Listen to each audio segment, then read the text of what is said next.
Welcome back, everybody, to your daily update on the state of the Malazan or Lethery Empire. And before we get started today, I just looked at my subscriber count as someone as self-important as I usually does, and it was exactly 500, and I'm like extremely excited and a bit humbled, like a lot of, no, I'm not that humble, but and mostly I'm amazed, and I'm like, how the fuck did that happen? I created this channel on a whim when I was slightly inebriated and decided to follow up on Iskar Jarek's challenge to make a synopsis of the Malazan Empire, the Malazan Book of the Fallen. And I did not imagine this actually being turning into this long adventure and where we are at right now. I'm extremely thankful to each and every one of you, and I'm like, I don't know what to do now. We'll see. I'll continue, obviously, but I'm just very, very happy, I guess, which is not my usual state of mind. So let's go into opening a beer and talking about it. And for opening the beer, I decided to use my actual, I don't want to call it the Blutaxt, I just call it like the best thing I ever bought on a trip.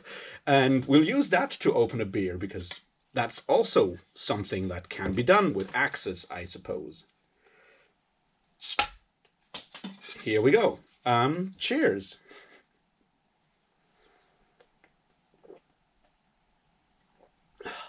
Good one. Anyway, today we're going to talk about something that is not so fun, but really emotional, and that is Chapter 22 and Chapter 23 of Reaper's Gale, because Erikson does, once again, that thing that he does, that he really loves to do, and that is deliver, like, the really emotional gut punches, like, 1 or 2 chapters before the final chapter, and then he just doubles down, I guess. But we'll talk about that tomorrow, because the final chapter is still missing, and it's, yeah. In the audiobook, it's a whopping 4 hours and 20 minutes, so almost as long as the final one in Memories of Ice, where the structure is similar, where you have, like, that brutal, yeah, gut punch of,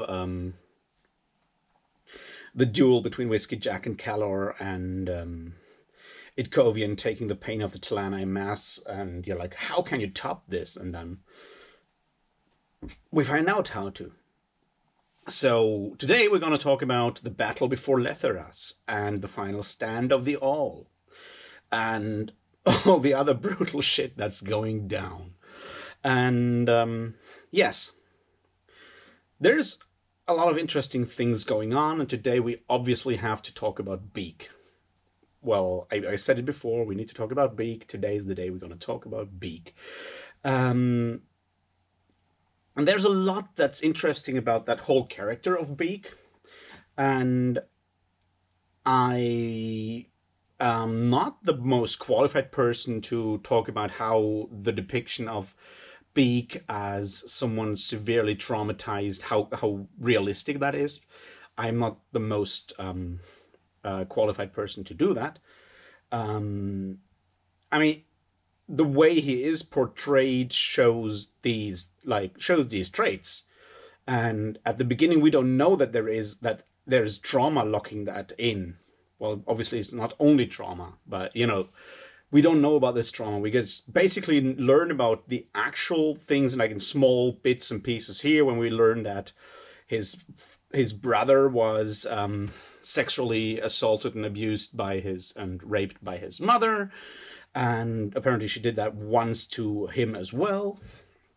And all these things we kind of learn in small bits and pieces, and then it's all tied together in that final scene during Beak's major, like, heroics there. And yeah, it's brutal.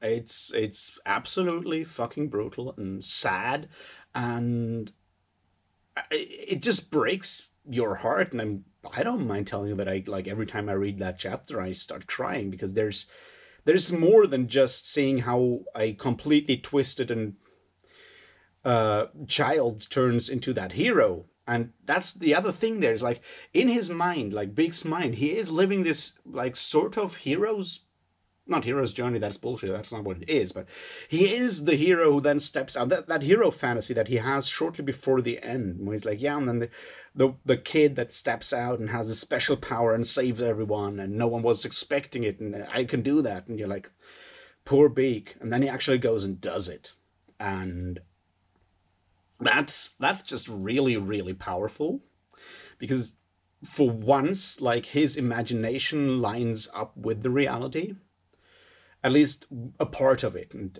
the other sad part is like he thinks of everyone as their friends, and apart from maybe Faraday's Sword, who kind of gets more, understands him a bit more than anyone else, everyone else just thinks he's like this broken person, and we can learn a lot. The simpleton, I don't want to say simpleton either. See, the point there is, I don't want to use the word autism there, because it can probably be interpreted as some sort of that in a way, but I'm not, as I said, I'm not an expert, so I don't want to use that. But you have everyone basically pitying him, and he thinks that they're now all his friends. And sadly enough, they only realize that once he's dead, because he like sacrifices himself.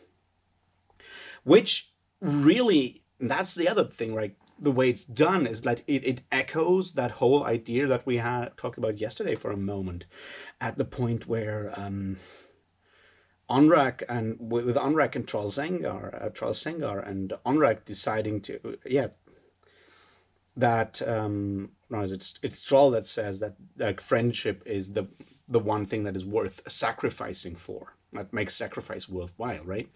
I know it's Onrak who says that, but yeah, you know what I mean. Point there is that, and this is now me jumping all around because I'm not good at structure, as we've already established here. But the point is that the way that Erikson sets like Beak's sacrifice up by having two completely different characters in a completely different part of the world, basically explaining the meaning of sacrifice for friendship. And then Beak does exactly that. That's just extremely well done from like the structuring of the novel, I would say. And then there's more in there, because the way we find out about all the terrible things that were done to Beak's family, like parents abusing their children, is maybe not the worst crime in the world, but it's certainly way up there in the top, I don't know, 3, I guess. And yes, it twists people until the end, and that's like the point. This is the sad bit, not the sad bit, but one of the sad bits. There's like that big sacrifice for Beak was the best option, because like, as damaged and as twisted as he was, there was like no other way of redemption for him. He could not probably not be healed and become like, that was never an option for him. That way going out, the way he basically dreams in his mind, like in the stories and all of that, that's the best way for him to go out and do it. And this is vital, I feel, with the Beak story. This is super, super, super important. There is that we also get the part of Hood taking him up and sending him in there, and him reuniting with his brother. All that part is extremely important for the story, because we realize it's not just a stupid, but it's not just a shallow motivational story about we can overcome our problems and become everyone's hero, because that's not what it is. And Erikson gets as clear as possible through, in this case, the point of view of Hood, God of Death. And he does that when he explains that innocence is like, Beak being innocent did not save him from being twisted and tormented and broken by other people. Innocence is not a shield or a blessing. And that is why Steven Erikson is such a brilliant writer, in my opinion, when it comes to writing fantasy stories, because that's the kind of thing you very, very rarely see within a fantasy story. To have first a narrative, like a character development like the one of Beak, that deals with a lot of severe and serious real world issues in that kind of topic, to include that in something that is still, unfortunately, seen by many people as just cheap escapism and entertainment,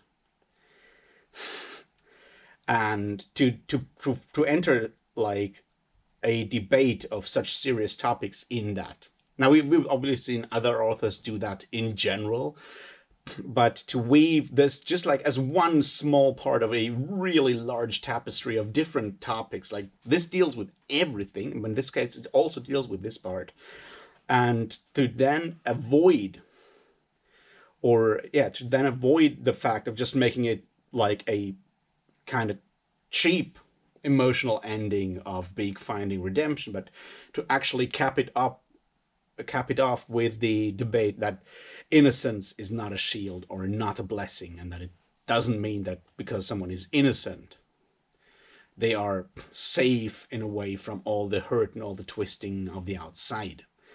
That is what makes it so great, because that makes it more than just this like cheap, in a way, emotionally cheap thing that just tugs on your heartstrings and then lets you sigh deeply and be self-satisfied that you are not that kind of person and live in a better world, which I hope all of us do. But so there's that, which I feel is part, at least for me, what makes the Beak story so very, very important. Yes, he is innocent. He believes in the good of like basically everyone, or not everyone, but almost everyone, which we can then see in like this when we switch to Fiddler's point of view, and Fiddler sees all the damage, all the partly self-inflicted damage, all the breaks and all the chips and all the damage that all these soldiers have.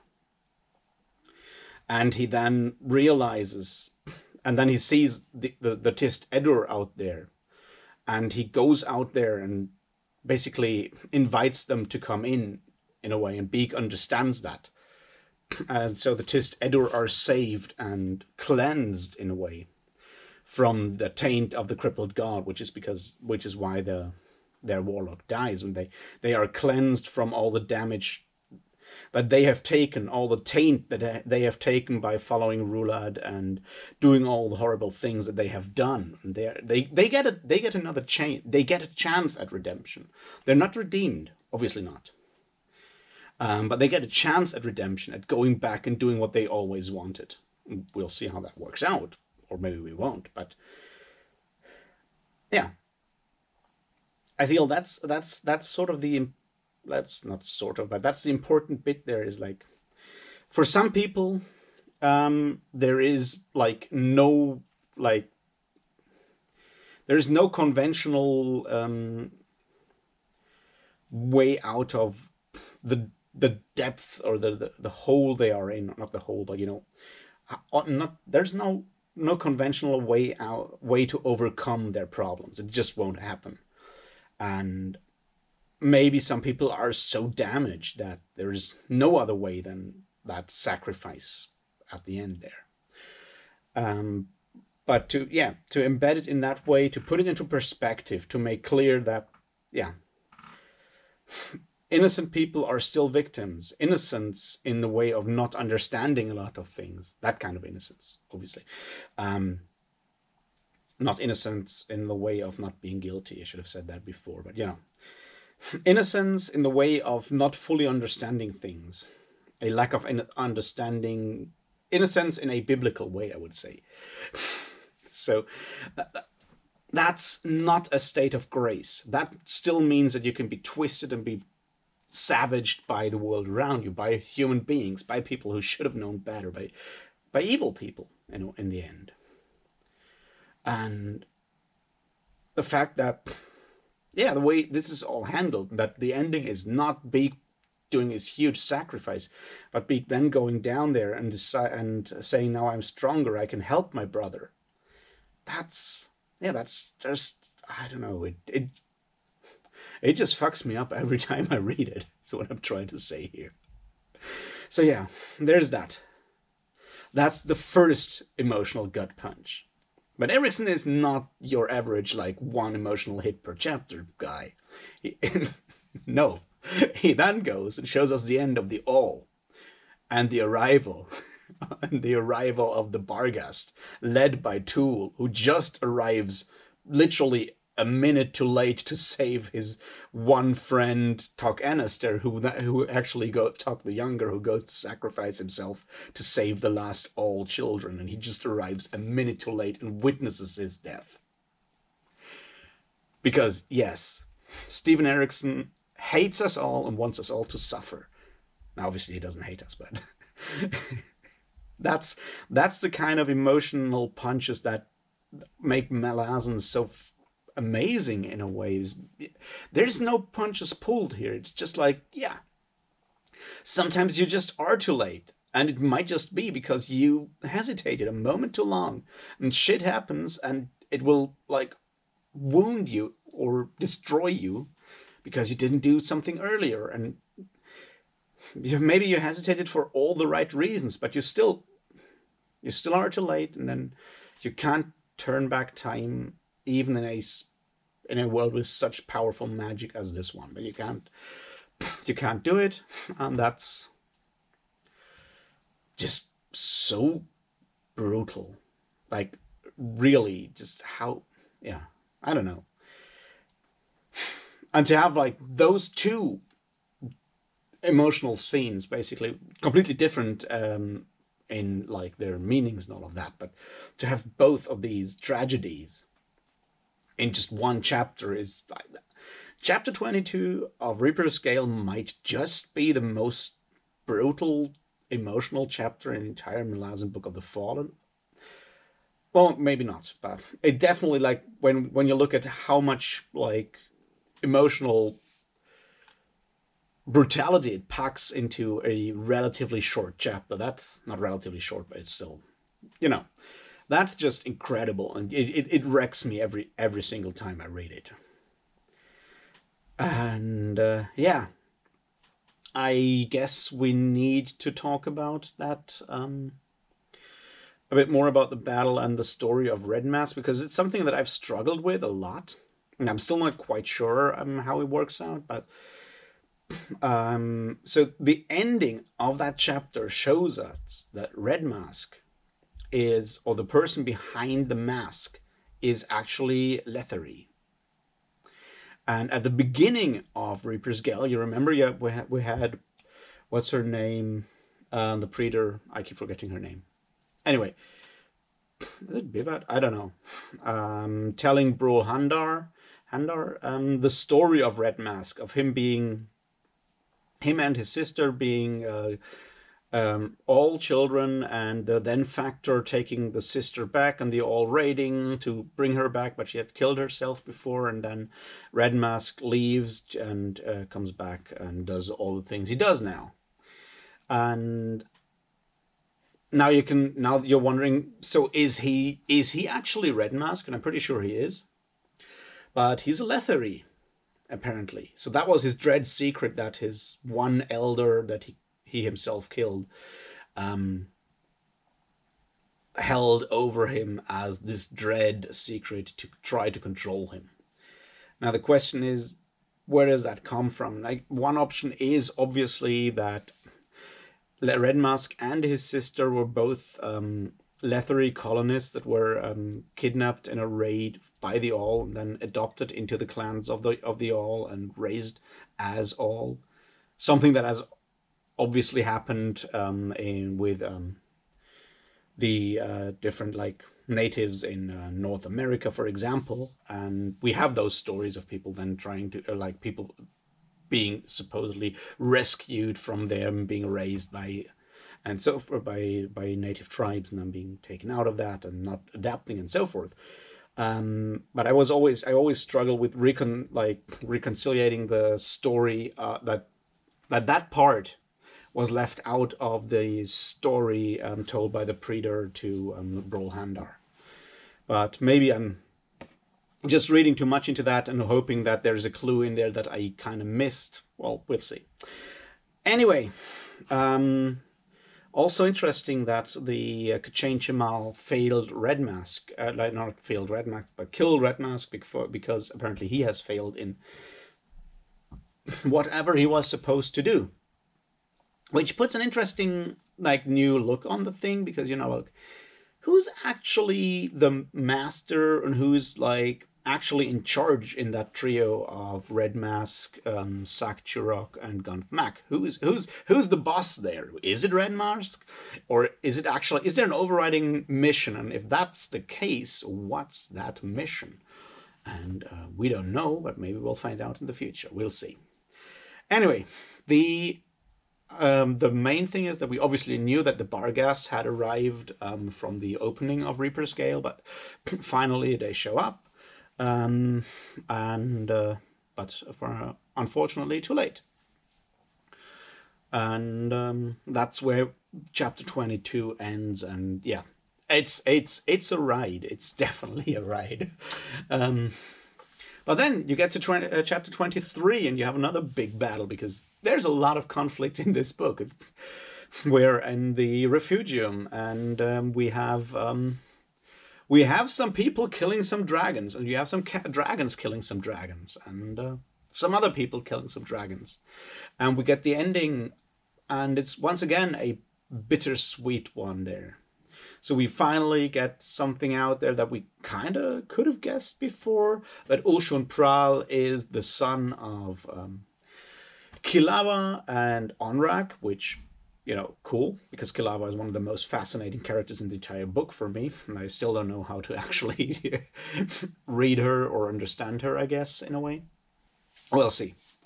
I would love to have, more information on Kilawa, or at least, get things clear in my head, because I think she's important, is what I'm trying to say. Anyway, so we have that, and we have the reunion between Fir Sengar and Trell Sengar and Seren Pedak.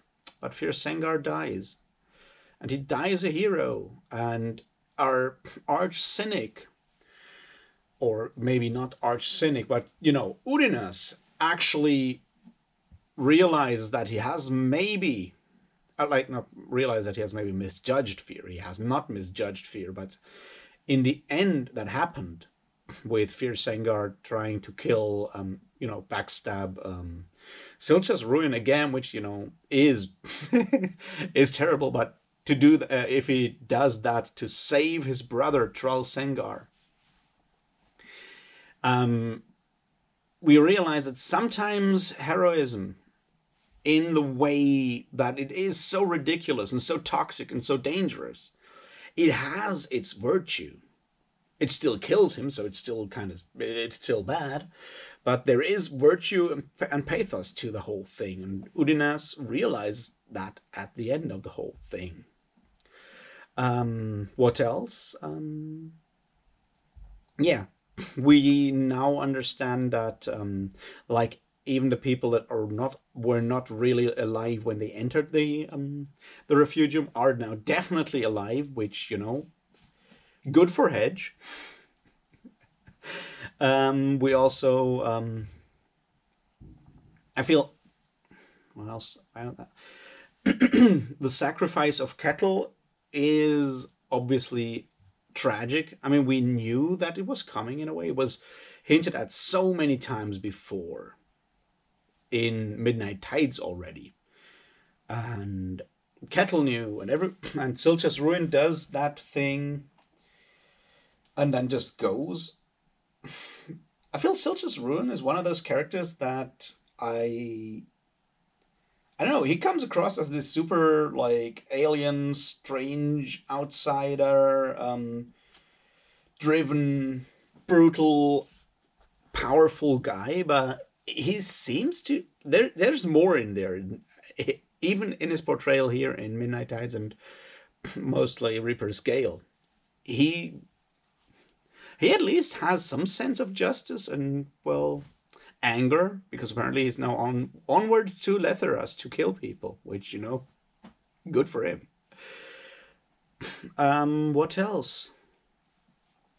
Yes, the reunion between Kilawa and Onrag is obviously a very, very interesting thing as well. I don't know if there's more to say about it. As I said, Kilawa is one of the characters that really fascinates me, but I'm not sure how to,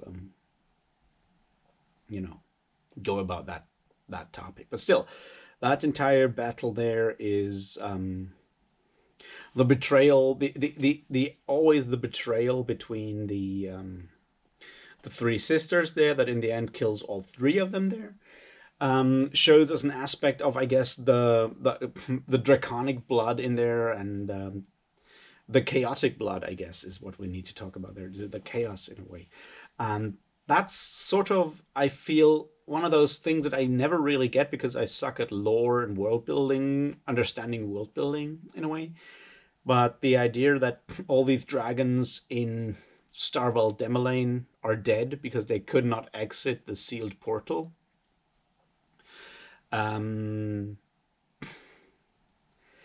That is, I feel, very, very, very important. I just really, it's all this Warren magic system, blood of Karul kind of thing that I'm not quite sure how to explain and how to understand, but apparently sealing portals is not good and dragons are necessary, because, we already knew that dragons are tied to specific aspects of magic, and yeah. There's that.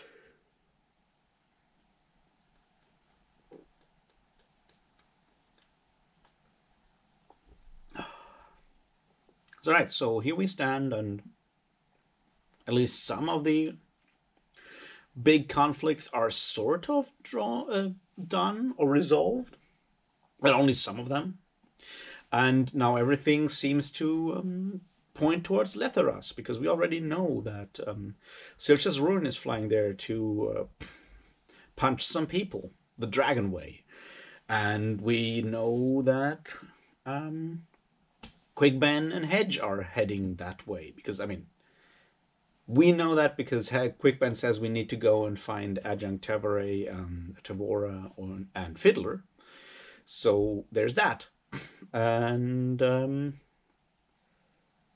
yeah, the rest of the army is already there, so I guess our next stop is Letheras, where there's a lot going on. There's Rulat fighting people, there's now the Malazans, there's Tehol in the hands of the Patriotists. But all of that, the grand finale, will be the topic for tomorrow. And I'm looking forward to it. Once again, thank you all for actually pushing this channel up to 500 subscribers. I still can't believe it. I don't know. I am very much, I'm very, very thankful. I'm just not good at actually saying it. I'm sorry. Anyway, talk to you tomorrow. Until then, cheers.